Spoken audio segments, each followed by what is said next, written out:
ప్రజా సమస్యల పేరుతో రోడ్లపైకి రావడం ప్రజలను మోసం చేసే ప్రయత్నమేనని పంతగాని నరసింహప్రసాద్ అన్నారు. తిరుపతి జిల్లా రైల్వే కోడూరు టీడీపీ సాంస్కృతిక విభాగం రాష్ట్ర అధ్యక్షులు పంతగాని నరసింహప్రసాద్ మీడియా సమావేశం నిర్వహించారు. ఈ సందర్భంగా ఆయన మాట్లాడుతూ ఎన్నికల్లో ప్రజలు స్పష్టమైన తీర్పు ఇచ్చి వైసీపీ ప్రభుత్వాన్ని గద్దెదింపినా ఆ పార్టీ నాయకులు ఇప్పటికీ ప్రజల తీర్పును అర్థం చేసుకోలేకపోతున్నారు అని విమర్శించారు. నలుగురితో ప్లకార్డులు పట్టుకుని నిరసనలు చేయడం ద్వారా ప్రజలను మభ్యపెట్టాలి అని ప్రయత్నించడం సిగ్గుచేటన్నారు. ప్రతిపక్షంగా ఉన్న 2 సంవత్సరాల కాలంలో ప్రజా సమస్యలపై సమర్థవంతంగా పోరాటం చేయకుండా కాలయాపన చేసిన వైసీపీ నాయకులు ఇప్పుడు ప్రజా సమస్యల పేరుతో రోడ్లపైకి రావడం ప్రజలను మోసం చేసే ప్రయత్నమేనని వ్యాఖ్యానించారు. రాష్ట్రానికి 23 లక్షల కోట్ల పెట్టుబడులు తీసుకురావడం, 23 లక్షల ఉద్యోగాల కల్పనే లక్ష్యంగా ప్రభుత్వం ముందుకు సాగుతుంది అని అన్నారు. వైసీపీ నాయకులు వెన్నుపోటుకు 2 ఏళ్లు అంటూ చేస్తున్న ప్రచారాన్ని ఆయన తీవ్రంగా ఖండించారు. వెన్నుపోటు అనే పదానికి అర్థం కూడా తెలియకుండా చౌకబారు రాజకీయ విమర్శలు చేయడం దురదృష్టకరమని అంటున్నారు. గుంజనేరు ప్రొటెక్షన్ వాల్, సీసీ రోడ్ల నిర్మాణం, బిఎస్ఎన్ఎల్ కార్యాలయం వెనుక ప్రాంతం అభివృద్ధి, గుర్రప్పపాలెం గిరిజన కాలనీకి వెళ్లే మార్గం, వంతెన నిర్మాణం లాంటి పనులు ప్రజలకు ప్రత్యక్షంగా కనిపిస్తున్నాయని అన్నారు. ఈ కార్యక్రమంలో టీడీపీ నాయకులు మల్లెం హేమంత్ కుమార్, అంకిపల్లి భువనేశ్వర్, అమర్ తదితరులు.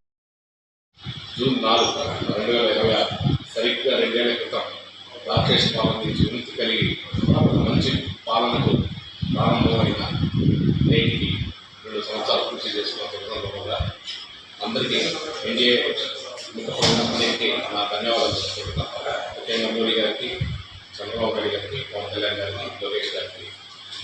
ఈరోజు వైసీపీ వాళ్ళు మన కోర్టులో కానీ రాష్ట్రమంతా కానీ ఏదో వెన్నుపోటు, నేటి వెన్నుపోటు అని ఏదో రకరకాలుగా ధర్నాలు చిత్రపటాలు చెప్పడం జరిగింది. వెన్నుపోటు అంటే వాళ్ళ అర్థం తెలుసో లేదో నాకైతే బాగా తెలుసు.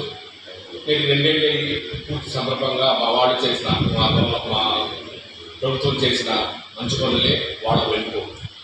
ప్రతిదీ తల్లికి వందనం కానీ, రైతు భరోసా కానీ, అన్నా క్యాంటీన్లు కానీ, రకరకాలుగా బస్సు ఫ్రీ కానీ, ఇంటికి సిలిండర్ ఫ్రీ కానీ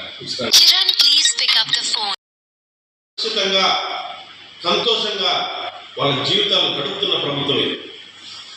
ముఖ్యమంత్రి చంద్రబాబు నాయుడు గారు కావచ్చు, యువ నాయకులు లోకేష్ గారు కావచ్చు, అదేవిధంగా పవన్ కళ్యాణ్ కావచ్చు, అదేవిధంగా కేంద్ర ప్రభుత్వంలో మోడీ గారు కావచ్చు, ఈ రాష్ట్ర శ్రేయస్సు కోసం మాత్రమే పనిచేస్తున్నారు.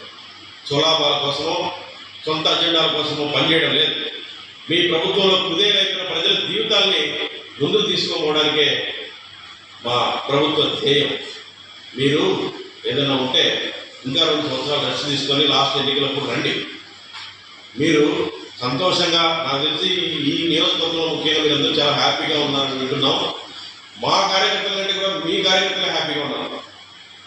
కాబట్టి అనవసరంగా ఏదో మీ అధినాయకుడు ఏదో చెప్పాడు కాబట్టి తూతూ మంత్రంగా ఇక్కడికి వచ్చి ప్లకార్డులు పట్టుకోవాలనుకుంటారు. సరే, మీ సంతోషం. ఈ ప్రజలకు మాత్రం రైల్వే కోడూరులో ప్రతిపక్షమైన మేమే, పాలకపక్షమైన మేమే. ప్రజలు కష్టాల్లో ఉంటే ఆ రోజైనా ఈ రోజైనా సరే వాళ్ళకు అండగా నిలబడేది మేము మాత్రమే, మా తెలుగుదేశం కార్యకర్తలు మాత్రమే ఈ సందర్భంగా తెలియజేస్తున్నాం. Thank you.